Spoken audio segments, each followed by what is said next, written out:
सभी मित्रों को जय श्री राम। मित्रों, आज मैं एक बार पुनः आपके समक्ष उपस्थित हुआ हूँ और आज का विषय है श्री राम लला महाप्रभु के जन्म स्थान पर, मंदिर के स्थान पर हॉस्पिटल और स्कूल बनाने का ज्ञान देने वालों का।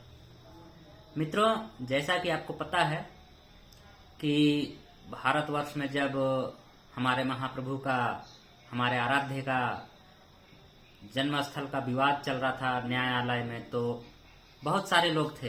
कोई बोलता था कि वहाँ पर ना मंदिर बनाओ, ना मस्जिद बनाओ, वहाँ पर हॉस्पिटल बना दो। कोई नारा लगाता था वहाँ पर स्कूल बना दो।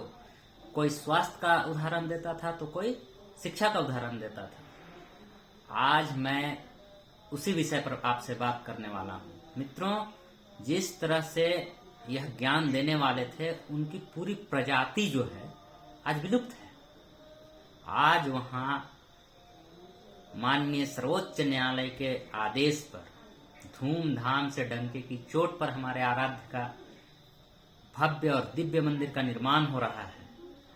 और आज जिस तरह से लोग कहते थे कि क्या मंदिर बनाने से किसी का पेट चलेगा, किसी का भला होगा, यदि विद्यालय बनेगा तो शिक्षा की अलख जगेगी, यदि अस्पताल बनेगा तो लोगों को उपचार की सुविधा मिलेगी, मंदिर बनेगा तो कुछ नहीं होगा, उन सभी दोमुहे लोगों को मैं बताना चाहता हूं कि आज आप अपने चक्षुओं को खोलिए और जाकर देखिए हमारे श्री अयोध्या धाम में कि किस तरह से अभी हमारे आराध्य का मंदिर निर्माण कार्य पूर्ण भी नहीं हुआ है और वहां की अर्थव्यवस्था में क्या वृद्धि हुई है।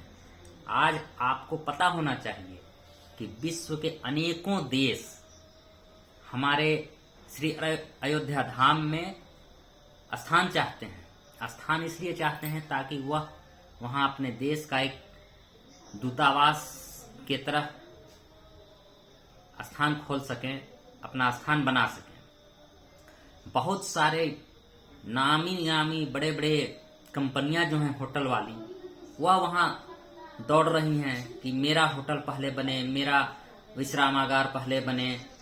बहुत सारे और भी व्यवसाय के जो लोग हैं वह भी वहां की दौड़ लगा रहे हैं। यहां तक कि लोगों को वहां बसने के भी लालसा जग पड़ी है। कोई वहां घर बनाने के लिए जमीन खरीद रहा है, तो कोई होटल बनाने के लिए खरीद रहा है, कोई अन्य व्यापार करने के लिए। और वहां अभी तो यह शुरुआत है। आपको पता होना चाहिए कि हमारे आराध्य जब टेंट में थे तो भी उनके प्रति हम राम भक्तों का जो श्रद्धा है, जो विश्वास है, जो आस्था है, वह कम नहीं थी। हम वहां जाते थे और अपना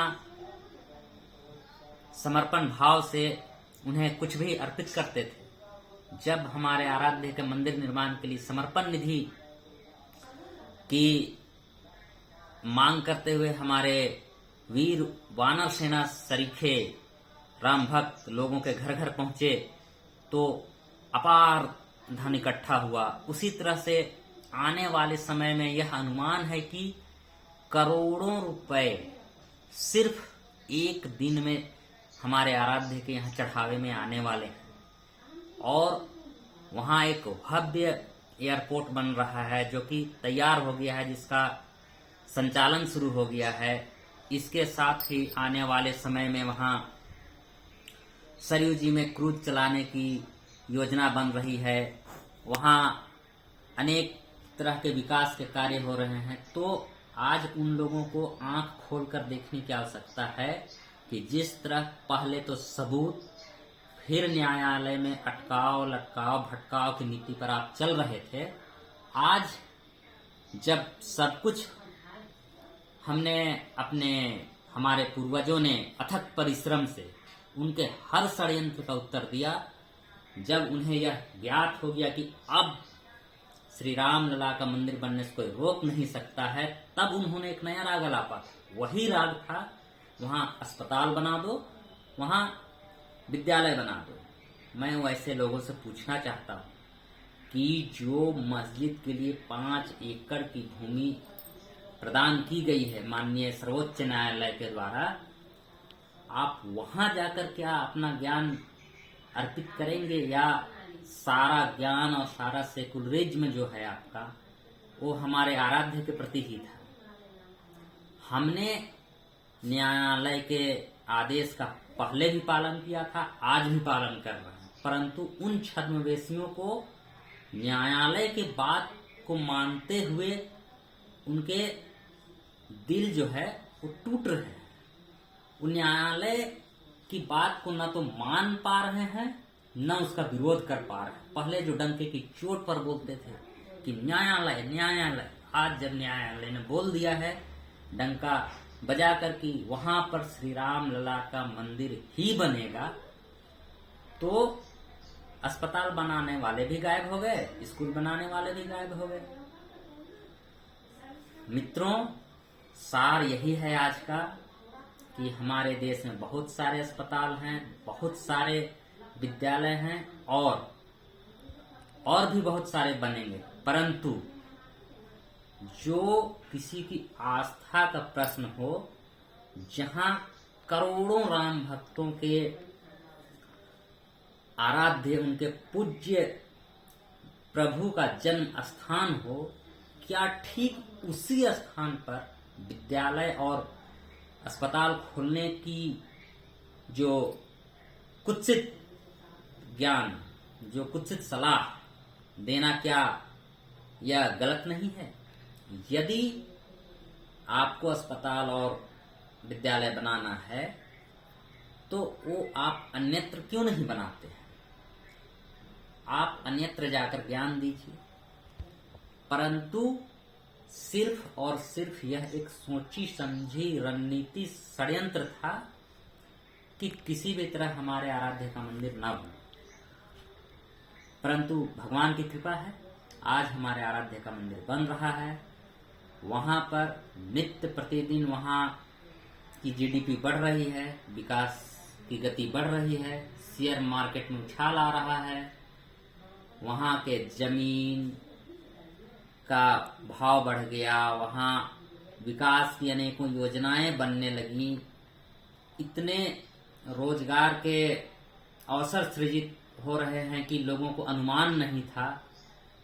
तो इसका सार यही है कि जिस तरह पुरातन काल में राजदंड पर धर्मदंड का अंकुश हुआ करता था और देश की सत्ता बहुत शांतिपूर्ण व्यवस्था से चलती थी, ठीक उसी तरह आज के समय में भी जब तक आपके राजदंड में धर्मदंड का अंकुश नहीं होगा, तब तक आपके देश में अव्यवस्था ही रहेगी।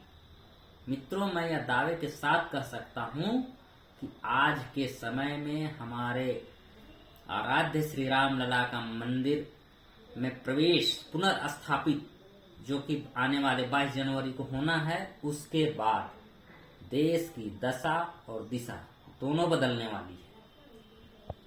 हमारे देश में जो व्यवस्थाएं हैं, जब उन पर अयोध्या धाम की छवि पड़ेगी तो अयोध्या धाम, श्री अयोध्या धाम हमारे पूरे वैश्विक राजधानी के रूप में विकसित होंगे, संपूर्ण विश्व संचालित होगा, और यह हमारे लिए बहुत गर्व की विषय है। मित्रों, मैं अंत में यही कहना चाहता हूं कि सारे षड्यंत्र समाप्त हुए, किसी के भावनाओं से व्यक्तियों को नहीं खेलना चाहिए, और आस्था इतनी बलवती होती है कि अंत में जीत आस्था की ही होती है, सत्य की होती है। तो कृपया आगे से किसी के आस्था से आप ना खेलें, किसी के आराध्य के स्थल पर इस तरह के दूसरे चीजों का बनाने का ज्ञान ना दें, और जहां जिस चीज का स्थान सुनिश्चित है वहां उस चीज को बनाने में आप भी सहयोग करें, और अपने साथ, अपने सगे संबंधियों, परिवार के साथ आने वाले 22 जनवरी को श्री राम लला के अपने दिव्य मंदिर में पुनर्स्थापित होने के समय को, क्षण को भक्तिमय बनाइए, उत्साहमय बनाइए, दिव्य बनाइए, भव्य बनाइए और अपने जीवन को कृतार्थ कीजिए कि आज हमारे पूर्वजों के कठिन अथक परिश्रम के देन से हमारे रामलला अपने भव्य मंदिर में पुनः विराजमान हो रहे हैं। इन्हीं शब्दों के साथ मैं अपनी वाणी को अंत करता हूँ। सबों को जय श्री राम।